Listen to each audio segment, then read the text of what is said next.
After so many years of reboots, different actors taking out the mantle of the webhead, and so many separate universes, Marvel decided to bring Spider-Man into an entirely new dimension, and that is home itself, which is the MCU. And today, my friends, I'm about to tell you that movie, and you'll be blown away by this by the time I finish this video.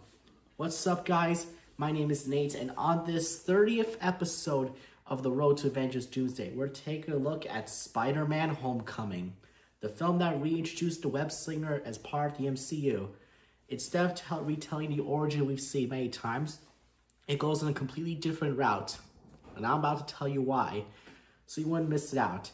So sit back, relax, and enjoy the show as I take you deep down in Spider-Man Homecoming. Following his debut in Captain America Civil War, fans were already excited to see this new version of Spider-Man, played once again by Tom Holland. This Peter Parker felt younger, more energetic, and more comic accurate than the previous two that were Andrew Garfield and Tobey Maguire. And Homecoming really falls into that teenage vibe. This is not a seasoned hero. He is still a kid trying to figure things out. And you know what was the smartest things about Spider-Man Homecoming? Skipping the origin story. We don't need to see what happens to Uncle Ben. We don't need to see the Spider-Bite. Instead, it just drops right into the life as Peter Parker as the friendly neighborhood Spider-Man, and focus on what comes next.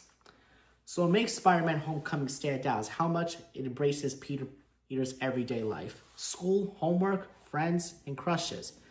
Peter's trying to balance all that while being a superhero. And he's not great at it. He makes so many mistakes, and he overestimates himself. But he wants to prove he's something bigger.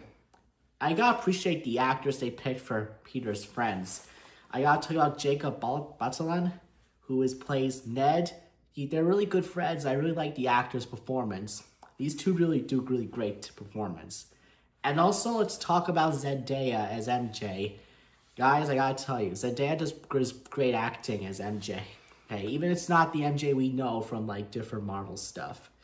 But at least we got to see all that amazing things. And I just like how we just see an actual teenage Spider-Man in a school. He's not like a person who just wants to look like a young adult. That's just not how it is. And I also forgot to tell you this other actress. This is Liz, who is played by Laura Harrier. I like her small role, even if it's just one MCU movie. She really does try to bring the good charisma of a popular girl. It's just pretty fantastic. Now let's not forget about this part of the movie. We also see briefly of Iron Man, played once again by Robert Downey Jr. And here, Tony Stark acts as a mentor figure to Peter, but he's not very supportive. In fact, he holds Peter back because he knows something Peter doesn't understand yet. Being a hero isn't just about the suit. It's about the responsibility you have. Now, the villain of the movie is the MCU's most grounded and effective, the Vulture, played by former Batman actor Michael Keaton. And the Vulture is also known as Adrian Toomes. He isn't just trying to take over the world. No. He's trying to provide for his family. After losing his job due to the government invention, he turns to salvaging alien tech and selling weapons.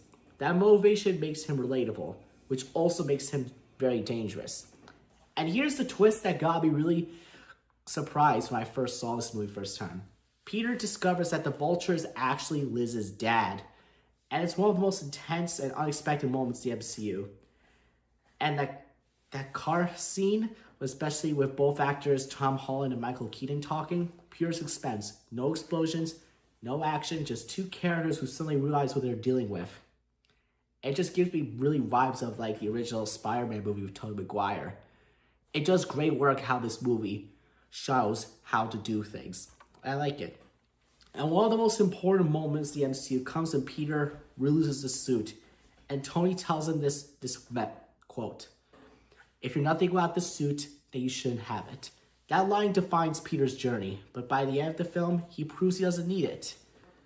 And I gotta tell you, another great fight scene in Spider-Man Homecoming. The final fight between Spider-Man and Vulture is really smaller at scale, but that's what makes it work. It's personal, it's tense, it shows how much Peter's grown. He no longer wants to be an Avenger. He wants to do the right thing. And I gotta appreciate how the movie went for this step. So when Spider-Man Homecoming was released in July of 2017, it was a huge success. Fans, including myself, loved the fresh take on Spider-Man, the high school setting, and the balance between humor and heart. It redefined the character for a new generation, and firmly placed Spider-Man in the MCU. And in conclusion, Spider-Man Homecoming isn't just about saving the world. It's about providing you're ready to try. A smaller story with a big heart. And on the road to Avengers Doomsday, it reminds us that even the biggest heroes start at the smallest level.